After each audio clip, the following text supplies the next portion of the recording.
빌립보서에는 방향이 있습니다. 각 장마다 이렇게 나아가는 방향이 있는데 1장은 왕이신 그리스도의 군사로서 교회 바깥을 향하여 복음을 확장할 것을 가르칩니다. 나가면서 흔들리지 말고 굳게 서라고 격려했습니다. 2장은 대제사장이신 그리스도를 본받아 제사장의 직분을 받은 자로서 교회 안으로 들어와 교회 안에서 성도를 섬기라고 격려합니다. 그리고 오늘 말씀 3장에서는 먼저 부활하여 천국에 계신 그리스도를 본받으러 갑니다. 그리고 그 앞을 향하여 위를 향하여 그리스도의 형상을 본받기 위하여 달려가라고 권면합니다. 그러면서 주 안에서 기뻐하라 라는 권면을 합니다. 그런데 이 기쁨, 우리가 흔히 생각하는 기쁨은 감정적인 기쁨인데 그것과는 조금 거리가 멉니다. 우리가 의지적으로 하나님 안에서 계속해서 누리는 것이 기쁨인데 이 기쁨을 빼앗아 가려는 세력이 있었습니다. 바로 유대주의자들이었습니다. 주 안에서 기뻐하는 것은 주님으로 인해 기뻐하는 것이죠. 그런데 그 주님을 기뻐하지 못하도록 막는 유대주의자들이 있었습니다. 그들은 할례를 받았고 구약의 음식 제도를 지켰습니다. 하나님 앞에서 바로 그렇게 하는 것이 의가 될 수 있다고 생각했습니다. 바로 이런 이들을 향해서 바울은 심하게 이야기합니다. 개들을 삼가라. 행악하는 자들을 삼가라. 그리고 몸을 상해하는 일을 삼가라 라고 합니다. 아마 이 빌립보 교회 안에 적극적인 유대주의자들이 있지는 않았을 것 같습니다. 다만 그런 유대주의자들의 말을 따르려고 하는 애들이 있었습니다. 왜냐하면 초대교회 당시 유대교는 로마의 특별한 보호를 받는 허용된 종교였습니다. 하지만 기독교는 아니었죠. 그래서 특별한 보호를 받지 못했습니다. 특별한 보호를 받는 유대교를 따라 똑같이 보호받고 싶은 생각이 이 빌립보 교인들 사이에 있었을 것입니다. 그리고 그들은 할례를 받았다고 자랑합니다. 사도 바울은 2절에서 그것을 몸을 상해하는 일이라고 표현했습니다. 손상된 할례를 받은 자라는 뜻입니다. 원래 성경 원어의 뜻은 그것을 잘라버리는 것이라는 뜻입니다. 할례란 무엇이죠? 몸의 중요한 부분을 둥글게 잘라내는 것입니다. 사도는 그들의 할례는 사실 그 부분의 전체를 잘라내는 것이다 라고 아주 비판적으로 이야기합니다. 그들은 포피를 잘랐지만 사실 그것은 그 모든 것을 잘라버린 것이다 라고 이야기를 하죠. 3절에서 그와는 다르게 하나님의 성령으로 봉사하며 자신의 어떤 율법을 지키는 것이 아니라 그리스도 예수로 자랑하고 육체를 신뢰하지 아니하는 우리가 곧 할례파라라고 합니다. 마음에 행한 할례, 그 인격에 행한 할례를 받은 자가 진정한 할례파라고 합니다. 우리 역시 우리가 때로는 하나님의 말씀을 잘 지키는 것으로 다른 이들보다 낫다는 우월감을 느끼거나 혹은 그것을 가지고 자랑하고 싶은 마음이 생길 수 있습니다. 그것이 아니라 오직 주 안에서, 즉 주님께서 우리에게 행하신 일들만 자랑하시길 바랍니다. 사도 바울은 계속해서 이 말을 이어갑니다. 4절에서 바울 역시 만약에 그 유대주의자들과 같이 유대적 배경을 똑같이 자랑할 것이 있다면 자기에겐 더욱더 자랑할 것이 있다고 합니다. 5절에 나오듯이 바울은 유대인 중에 유대인이요 특별히 율법으로는 바리새인이었기 때문입니다. 바리새인은 특별히 율법을 잘 지키는 분파였습니다.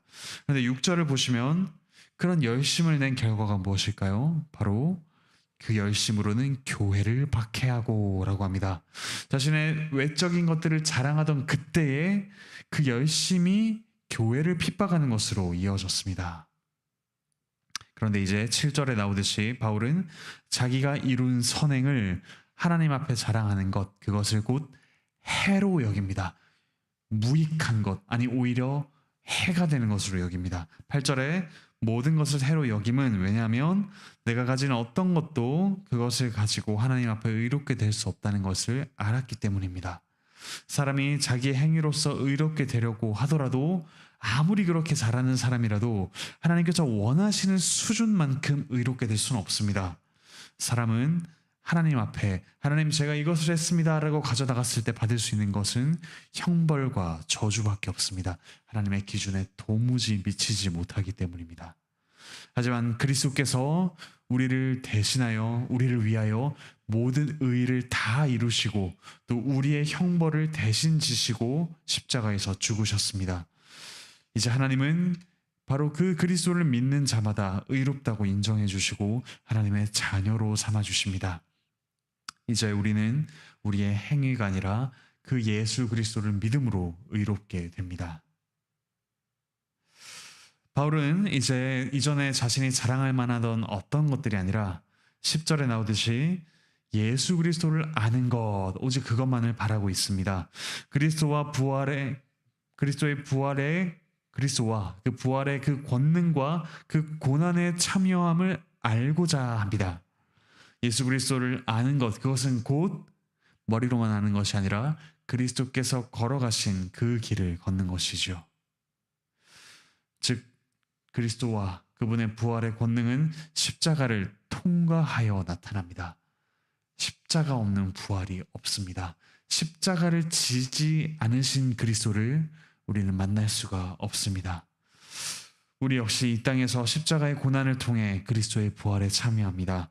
이 땅에서 그리스도를 위한 수고가 끝난 후에 하나님께서는 우리에게 영원한 부활의 생명을 주실 것입니다. 이것이 바울에게 주신 소망이자 우리가 평생을 안고 살아갈 소망입니다. 그러므로 이 천국을 바라보며 우리를 위해 십자가 지신 그 그리스도를 사랑하고 믿으며 따라감으로써 이 땅의 수고 가운데 기쁨으로 나아가시길 바랍니다. 12절부터 사도 바울은 이 땅에서 고난을 받을 때 어떠한 일이 일어나는가를 자신의 간증을 통하여 증언합니다. 14절에 나오듯이 계속하여 그리스도를 향하여 표대를 향하여 달려갑니다. 사실 사도 바울만큼 성숙하고 믿음에 풍성한 사람은 우리가 찾아볼 수가 없습니다. 하지만 바울은 분명히 고백합니다. 아직 자신은 그리스도의 온전함에 이르지 못했다. 여전히 연약하다. 하지만 바울이 그랬듯이 우리 역시 인내를 가지고 달려갈 때 그리스도께서 변화시켜 주십니다. 우리가 지금 어디에 이르렀든지 어느 상황에 처했든지 어느 정도의 성숙함에 이르렀든지 우리는 좌절하거나 우리 지난 영광을 보는 것이 아니라 앞을 향하여 표대를 향하여 그 그리스도의 완전함에 이르기까지 달려갑시다. 하지만 18절 19절에 이 땅에서 천국을 향해 달려가지 않는 이들이 있습니다. 그들은 자신의 배와 즉 자신의 만족과 이 땅의 욕심을 채우는 그 부끄러운 일을 도리어 영광으로 생각하는 사람입니다. 앞서 1절부터 3절에서는 율법주의자를 경계했지만 이제 여기에 이르러서는 도덕적 방종주의자들을 경계합니다. 나는 그리스도를 믿었으니까 이 정도 수준으로 만족해 라고 하는 이들이죠. 그런데 사도 바울은 바로 그들을 향해 십자가의 원수로 행하는 이들이라고 이야기할 뿐만 아니라 그들을 위해 그들을 생각하며 눈물을 흘리며 권면합니다. 이를 볼 때 이 방종주의자들은 교회 안에 있는 사람들이었습니다. 하지만 이제 사도 바울은 분명히 이야기합니다. 20절에서 우리의 시민권은 이 땅에 있는 것이 아니다. 이 땅에서 배부르고 만족하는 것이 끝이 아니다. 우리의 시민권은 하늘에 있다 라고 이야기합니다. 우리의 삶은 이 땅에서 아무렇게나 살면서 마치 이 땅이 끝인 것처럼 살면서 영광을 추구하는 것이 아닙니다. 그리스도를 위하여 이 땅에서 고난을 받더라도 하늘에서 영원히 누리는 시민권이 있다는 것을 아는 이들이죠. 우리는 그리스도께서 오시는 것을 바라보고 기대합니다. 21절에 나오듯이 그리스도께서 다시 오시면 지금 연약하고 부족한 우리를 그리스도의 모습으로 변화시킬 것입니다. 죄악된 모습을 거룩하게 변화시킬 것입니다. 사랑하는 형제자매 여러분, 우리는 우리 자신의 어떠함을 가지고 자랑하는 이들이 아닙니다. 또한 이 땅에서의 삶에 만족하며 끝나는 이들이 아닙니다. 우리의 시민권은 하늘에 있고 우리는 우리를 위해 기꺼이 십자가를 지고 부활하신 그리스도를 믿습니다. 또한 그분을 따라 이 땅에서의 고난을 통과하며 그분이 가신 길을 걸어갑니다. 왜냐하면 우리의 시민권은 하늘에 있고 다시 오실 그리스도를 우리가 기다리기 때문입니다. 그러므로 오늘 우리가 받는 고난이 있다면 기꺼이 그 길을 걸어가시길 바랍니다. 그리스도께서 지금 우리를 도우십니다. 우리가 어느 정도 성숙했든지 어느 정도 변화되었든지 우리는 이 수준이 끝이 아닙니다. 우리는 날마다 그리스도를 닮아가며 그분이 얼마나 아름답고 풍성한 분이신지 깨닫습니다. 우리를 그분과 같이 변화시키기 위해 그분은 우리와 같이 되셔서 우리가 져야 할 십자가를 그분이 대신 지셨습니다. 우리를 그분처럼 만드시기 위해서입니다. 그리스도를 닮아가는 일을 멈추지 마십시오. 그분의 아름다움을 닮아 아름다운 이들로 변화되어 가시기를 끊임없이 행하시길 바랍니다. 그리고 함께 그리스도를 닮아가는 이 일에 서로를 격려하며 나아가는 우리 모두가 되기를 바라고 축복합니다. 기도하시겠습니다. 하늘에 계신 우리 아버지 하나님 참으로 감사드립니다. 이 죄악으로 물든 저희, 자신의 것을 자랑하기 바쁜 저희, 이 수준에 만족하길, 바로 이 수준에 그치길 다하는 저희를 위해 그리스도께서 저희와 같이 되셨고 저희를 이제 그리스도의 장성한 분량만큼 변화시켜 가시길 기뻐하십니다. 마침내 다시 오셔서 그리스도의 영광스러운 몸과 같이 저희를 변화시킬 것을 저희가 확신합니다. 하늘에 계신 우리 아버지 하나님, 저희가 그 소망을 가지고 저희가 이제 다 끝났다라고 만족하는 것이 아니라 그리스도의 장성한 분량에 이르기까지 자라기를 멈추지 않게 하여 주시옵소서. 그리스도로 자랑하게 하여 주시옵소서.